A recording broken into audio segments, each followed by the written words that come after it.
Здравейте, приятели! Днес ще ви разкажа една много интересна история. Преди години с нас се беше свързала една голяма международна компания, която имаше представителство в България. Тя се занимава с изключително големи финансови операции и за един от тяхните проекти бяха се направили уебсайт, който го бяха възложили на млад, амбициозен екип от страхотни програмисти от Австрия. И сайтът технически беше перфектен, изглеждаше перфектно.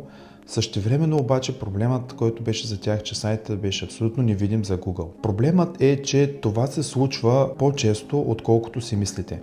Екип от добри разработчици, перфектни програмисти, хваща най-новата технология на пазара, прави нещо, което изглежда невероятно, зарежда бързо, но забравя един малък детайл, че продуктът трябва да бъде намерен, че това нещо трябва да има много добра оптимизация. Колкото по-нов и шантъв е технологичният подход, толкова по-вероятно е Google да не разбира какво всъщност той гледа. А пък също така, ако в екипа няма нито един човек, който да мисли за класиране, за органичния трафик и за продажбите, резултатът може да бъде страхотен сайт, който никой няма да отвори. Не искам тук да се получава видеото като някакъв хейт по австрийските колеги. Момчетата бяха наистина много добри като технологично знание.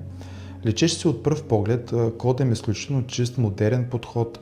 Нямахме никакви забележки в самата разработка, но бяха използвали технология, която тогава тепърва набираше някаква скорост. Съдържанието се зареждаше асинхронно при всяка заявка, адресът на браузъра обаче стоеше един и същ. За много типови продукти в веб базирани приложения това е страхотно решение, но не е за този тип сайт, който искаше клиентът.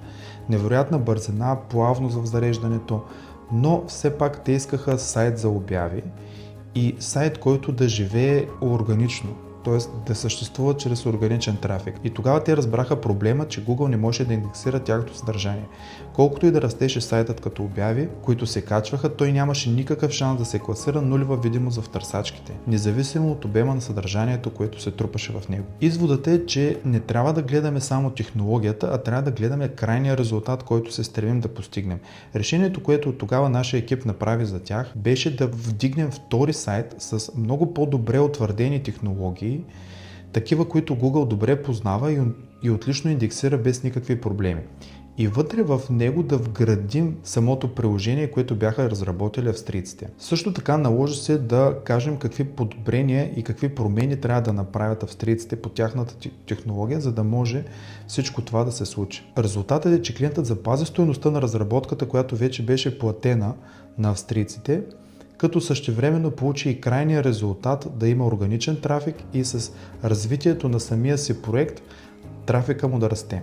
Другата поука е, че новите технологии не са никак лоши, но трябва да се използват по-внимателно. И много важен извод е, че в екип, когато се прави някакъв нов проект, трябва да имаш специалист по продажби и маркетинг, а не само специалист по код, който знае блестящо новите технологии, но когато никой не пита маркетинг специалист или специалист по продажби как ще достига този сайт до крайните клиенти, на какъв тип трафик ще разчита, това са важните въпроси, които трябва да се зададат още в самото начало, когато се прави дадена разработка.